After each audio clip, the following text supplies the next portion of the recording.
What's up? It's your girl M, and I'm going to teach you how to tween. Tweening is essentially using a program to perform simple, smooth movements without drawing each individual frame.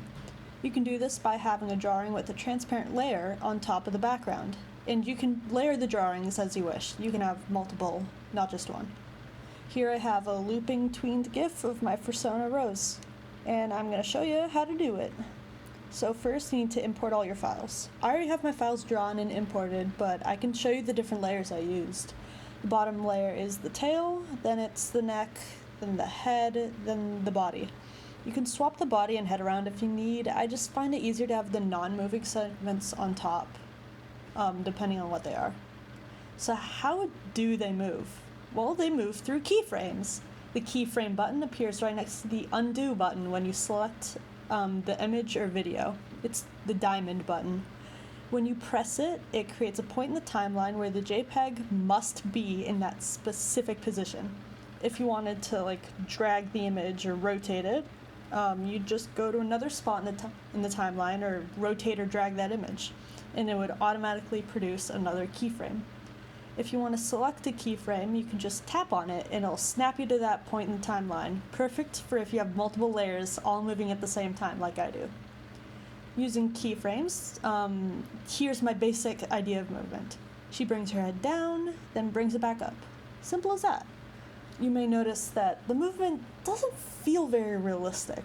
Like, it's obvious it was done in a program. That's when graphs come in. I absolutely love graphs. They're my favorite thing to use ever.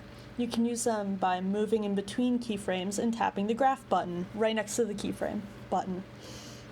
The graphs I find myself using all the time are ease in and ease out, specifically the first option of both.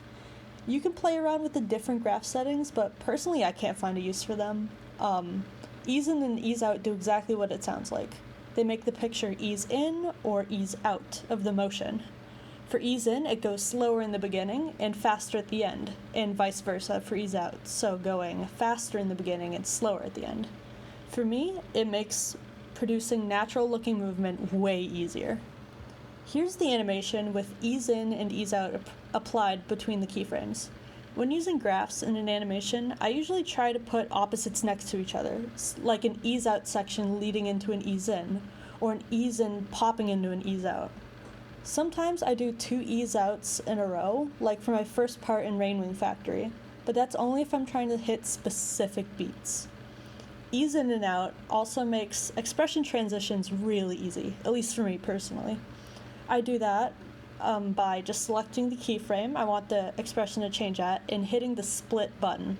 That'll split the image into 2 separate images? I don't really know what to call them. Because I split at a keyframe, the original movement stays intact and there should be no conceivable difference. Then I just swap the photo used and voila, pretty seamless transition. Of course, if you really focus, it'll start to seem choppy, but nobody's going to be scrutinizing animation unless they really like it and want to learn from it, so it really doesn't bother me.